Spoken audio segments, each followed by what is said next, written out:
Hello आरबीसीएंस, very good morning to you all. तो आज बात होगी हमारी रिप्रोडक्टिव पार्ट्स के बारे में, यानी कि रिप्रोडक्शन एल्गी कैसे करते हैं। तो आपको बोर्ड पर दिख रहा होगा कि इसके पहले हमने प्रीवियस क्लास में हमने इसके सारे जनरल कैरेक्टरिस्टिक्स कर लिए थे, जिसमें था इनका न्यूट्रिशन, जिसमें था इनका अडेप्टेशन, जिसमें था इनका वेजिटेटिव स्ट्रक्चर, और अब बारी है इनके रिप्रोडक्शन की। तो रिप्रोडक्शन के अकॉर्डिंग एल्गी में 3 मेथड्स देखे गए, that is vegetative reproduction, asexual mode of reproduction and sexual mode of reproduction. तो अब हम बात करते हैं वेजिटेटिव रिप्रोडक्शन की स्टूडेंट्स। वेजिटेटिव रिप्रोडक्शन जो होता है वो उनके बॉडी स्ट्रक्चर्स के थ्रू ही होता है। तो वेजिटेटिव रिप्रोडक्शन को अगर बेसिकली डिफाइन किया जाए तो इस कंप्लीट वीडियो को आप मेरे क्लास 12th के फर्स्ट चैप्टर के लेक्चर रिप्रोडक्शन इन ऑर्गेनिज्म में जाकर समझ सकते हैं कि वेजिटेटिव, एसेक्सुअल और सेक्सुअल किस तरह का प्रोसेस होता है इसकी। तो ये जो मोड्स ऑफ रिप्रोडक्शन आप देख रहे हैं, that is vegetative, asexual and sexual, इसकी कंप्लीट इन्फॉर्मेशन, कंप्लीट थ्योरी हमने हमारे 12th क्लास के first chapter reproduction in organism में पढ़ाई है, और वो लेक्चर अपलोडेड है हमारे प्लेलिस्ट पे जाइएगा और वहाँ जाकर आप रिप्रोडक्शन इन ऑर्गेनिज्म पढ़ते हैं चैप्टर 1, तो उसमें आपको ये सब कुछ समझ में आ जाएगा कि ये किस तरह का प्रोसेस है। तो फिलहाल हम आते हैं वेजिटेटिव पर।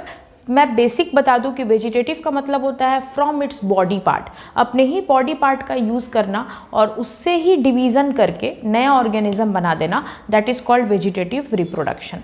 तो वेजिटेटिव रिप्रोडक्शन में ये फ्रेगमेंटेशन करने वाला जो ऑर्गेनिज्म है, दैट इज़ स्पाइरोगाइरा एंड उलोथ्रिक्स, ये 2 ऐसे एल्गी हैं जो फ्रेगमेंटेशन के थ्रू क्या करते हैं, रिप्रोडक्शन करते हैं। ठीक है, नेक्स्ट आता है बडिंग। बडिंग मतलब होता है अपने बॉडी में ही सेल डिवीज़न करना और उसी सेल से एक नई कॉपी बना देना, दैट इज प्रोटोसाइफोन। प्रोटोसाइफोन एक ऐसा एल्गी है जो बडिंग के थ्रू डेवलप होता है। तो बडिंग और फ्रेगमेंटेशन ये दोनों किस में आते हैं, वेजिटेटिव मोड ऑफ रिप्रोडक्शन में आते हैं। नेक्स्ट हम आते हैं हमारे एसेक्सुअल मेथड पर। तो बात करते हैं एसेक्सुअल मेथड ऑफ रिप्रोडक्शन की स्टूडेंट्स। तो एसेक्सुअल में कहा गया कि ये स्पोर्स के थ्रू रिप्रोड्यूस करते हैं। सपोज कीजिए एक ऑर्गेनिज्म है, उसने स्पोर्स बनाया। स्पोर्स की हिंदी होती है बीजाणु, एक स्मॉल सा सेल जो डेवलप हो गया एक न्यू ऑर्गेनिज्म में बाय इटसेल्फ, तो इसी को हम कहते हैं एसेक्सुअल मोड। अब एसेक्सुअल में जो स्पोर्स बनते हैं वो बेसिकली 2 तरह के बनते हैं। ठीक है, या तो वो स्पोर्स में फ्लैजेला प्रेजेंट होगा तो वो मोटाइल होंगे, समथिंग लाइक दिस। सपोज कीजिए ये एक स्पोर है तो इसमें या तो फ्लैजेला प्रेजेंट होगा, तो जिसमें फ्लैजेला प्रेजेंट है, दिस इज द फ्लैजेला, तो इसको हम कहते हैं जू स्पोर, यानी कि मोटाइल स्पोर, जिसकी हिंदी होती है चल बीजाणु।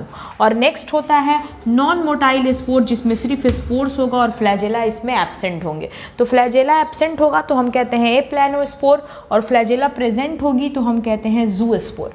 तो जू स्पोर और ए प्लानो स्पोर, इसके थ्रू ही ये रिप्रोडक्शन करते हैं एसेक्सुअल मेथड्स में, स्पोर्स के थ्रू। तो इसमें एग्जांपल्स याद रखना है आपको। जू स्पोर्स में हमने जो एग्जांपल्स दिया, दैट इज क्लामाइडोमोनस। क्लामाइडोमोनस ऑर्गेनिजम्स जो होते हैं, एल्गी की जो फैमिली होती है, उनमें फ्लैजेला प्रेजेंट होता है और वो एक जगह से दूसरी जगह मूव भी कर सकते हैं और वहाँ जाकर अपनी बॉडी में सेल डिवीज़न करते हैं और वो नया क्लामाइडोमोनस डेवलप कर लेते हैं। और ए प्लानोस्पोर्स जो होते हैं उनमें हिप्नोस्पोर्स पाई जाती है स्टूडेंट्स, डाई एटम्स वगैरह इसका एग्जाम्पल हो सकता है।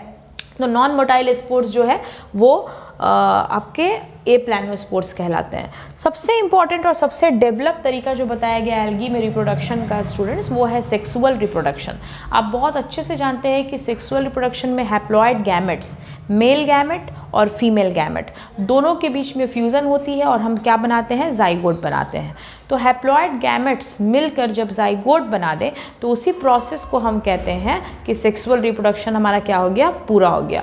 लेकिन सेक्सुअल रिप्रोडक्शन में जो रिजल्ट होता है वो गैमेटोफाइटिक प्लांट बॉडी जो पहले बनी जाइगोट के तौर पर, वो हैप्लॉइड होती है, वो डिप्लॉइड नहीं होती है, वो भी हैप्लॉइड होती है क्योंकि हम मियोसिस से उस चीज़ को कंप्लीट करते हैं। ठीक है, तो यहाँ पर जो जाइगोट बना हमारा students, that is 2n diploid, लेकिन वो क्या कर रहा है, मियोसिस कर रहा है। तो मियोसिस करने से वो जो नया प्लांट बॉडी बनाएगा, नया जो गैमेटोफाइट बनाएगा, वो क्या हो जाएगा, हैप्लॉइड।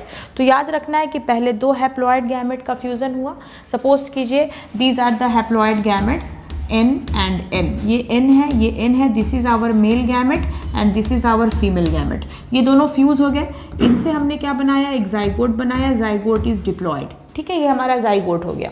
लेकिन जाइगोट किस प्रोसेस से आगे बढ़ रहा है, तो मियोसिस से आगे बढ़ रहा है। तो ये जितने भी फर्दर न्यू गैमेटोफाइट बनाएगा, जितने भी न्यू प्लांट बॉडी को बनाएगा, ये सब क्या बनेंगे, हैप्लॉइड बनेंगे, एन एन एन एन। तो दैट इज़ वाई यहाँ पर मैंने लिखा है कि जो जाइगोट है वो रिजल्ट डेवलप करता है, दैट इज हैप्लॉइड गैमेटोफाइट, और जिस प्रोसेस से डेवलप करता है that process is meiosis, means reduction division.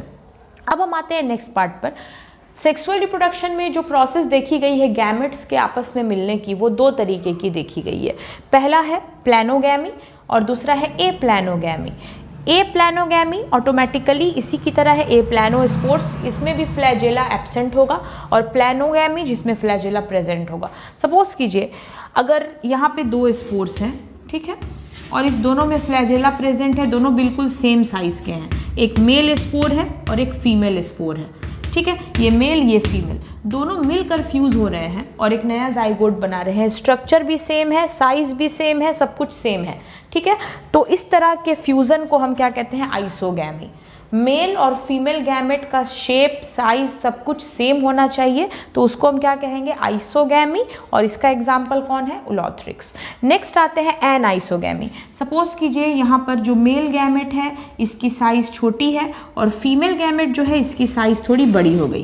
तो आप देख सकते हैं कि फीमेल गैमेट की साइज बड़ी है, मेल गैमेट की साइज छोटी है।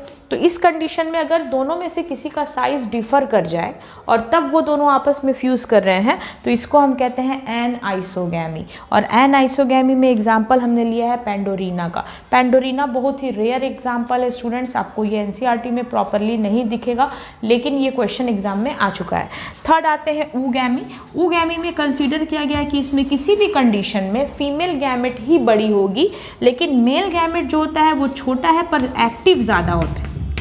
एक्टिव कौन होगा, मेल गैमेट, साइज छोटी, लेकिन female gamete will always be in larger in size, तो उसको हम कहते हैं ऊगैमी, और उसमें हमारा एग्जाम्पल है ओइडोगोनियम। तो हमारे पास प्लानोगैमी के 3 एग्जाम्पल्स हो गए, आइसोगैमी, एन आइसोगैमी और ऊगैमी।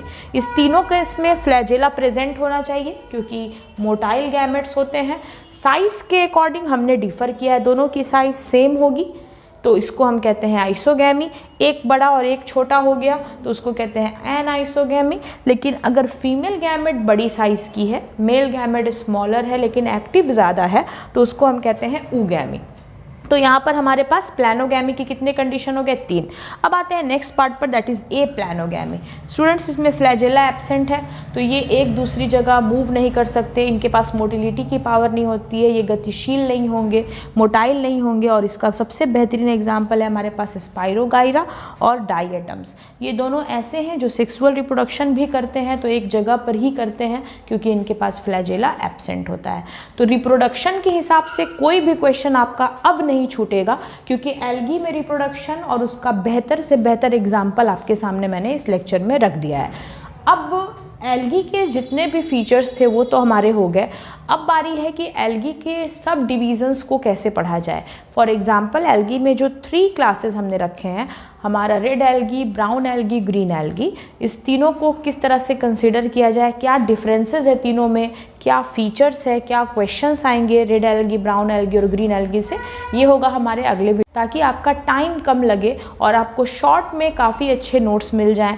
लेंदी लेक्चर्स जो होते हैं उससे आपका टाइम काफ़ी ज़्यादा जाता है, तो बेहतर है कि शॉर्ट्स आप देखते चलिए, शॉर्ट नोट्स बनाइए अपना, और एक एक लेक्चर से आपको बहुत ही बेसिक और बहुत ही इंपॉर्टेंट पॉइंट्स मिलता चलेगा। तो मिलते हैं आपसे अपने अगली लेक्चर में। टिल देन टेक केयर, और उसमें हम कंप्लीट करने वाले हैं अपना algae family. Okay, safe day, thank you, please share and subscribe.